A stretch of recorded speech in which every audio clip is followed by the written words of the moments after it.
students. Hello students, in the last session we have discussed about block diagram reduction technique rules. So now we are going to see the problem on block diagram reduction technique. So this is a problem. We have to reduce the block diagram which is given below.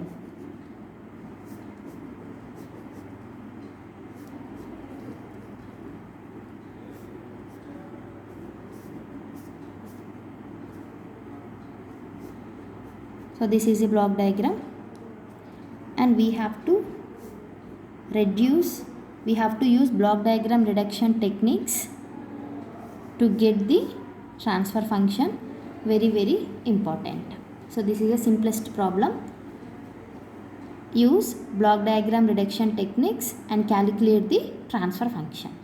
Okay, so what is transfer function? Transfer function is always C by R, output by input.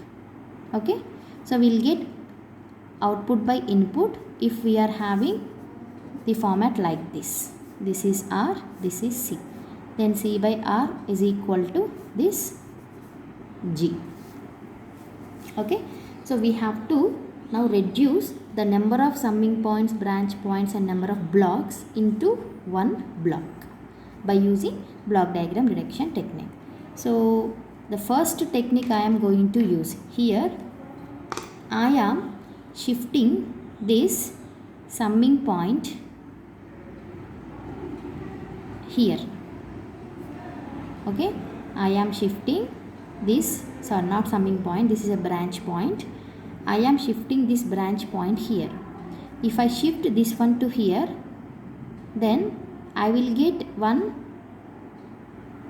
negative feedback system and G2, G3 are connected parallelly. If G2, G3 are connected parallelly, then we can add them, G3 plus G2.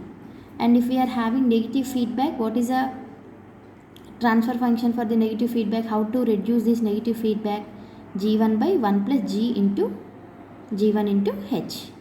Okay, so first we have to shift this branch point here. That is shifting branch point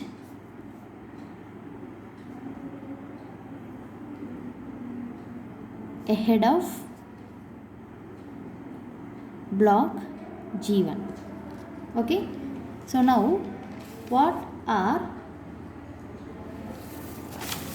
the technique? This is a moving branch point ahead of the block. If I shift this branch point after the block, what I am going to get? I am going to get reverse of this block connected to this branch. Okay, so what is this? Is a branch G1. Okay, so reverse of this one is connected to the branch point, that is 1 by G1. So now I am again drawing the diagram.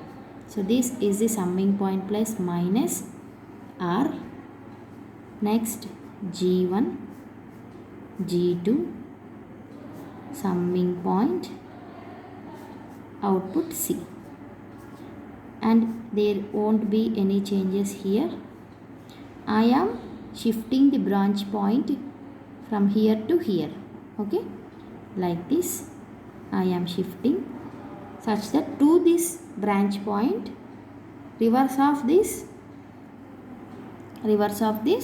block 1 by G1 is connecting.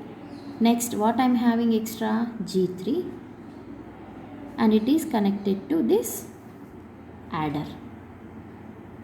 Okay, now combine. If two are in cascade form, first rule, if two blocks are in cascade form, what you have to do? You just simply multiply them. Okay, just leave about this input. If two blocks are there without input, if I consider two blocks are in cascade form, you have to multiply them. Okay, now again write down in words 1 by G1 and G3.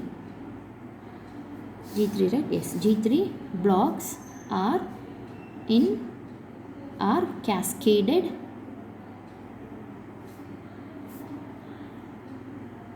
so combine them. Okay, now again drawing the block diagram. G1, G2,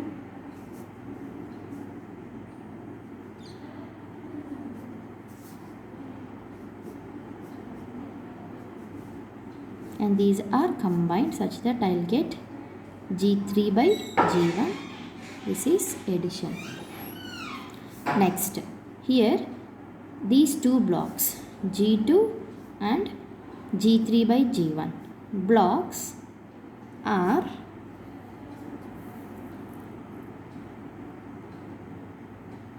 in parallel form, right? So combine them. If these two blocks are in parallel form like this, G1 and G2, two are parallel, then we have to add them. Okay, again draw the diagram. Add these two, G2 plus G3 by G1, such that there won't be any adding symbol. This is H, okay, R, C. Now this is we have to eliminate negative feedback. Eliminate negative feedback. What is the formula to eliminate the negative feedback? G by 1 plus GH, like this. Okay, negative feedback eliminated. This is R, and here what I am having, G2 plus G3 by G1. Next, C. Next, finally these two blocks are in cascade form. If two are in cascade form, we have to multiply. Okay, so we have to multiply such that I'll get G1 by 1 plus G1 into H, and here I am doing the simplification, G2 G1 plus G3 by G1. So this is R, this is C. So as I already told you, if we get the block like this, RC with single block, so this is nothing but the transfer function. C by R is nothing but G. So here the transfer function is nothing but G1 G1 will get cancelled. G2 G1 plus G3 by 1 plus G1 H. This is the transfer function C by R for the given diagram. Okay, thank you.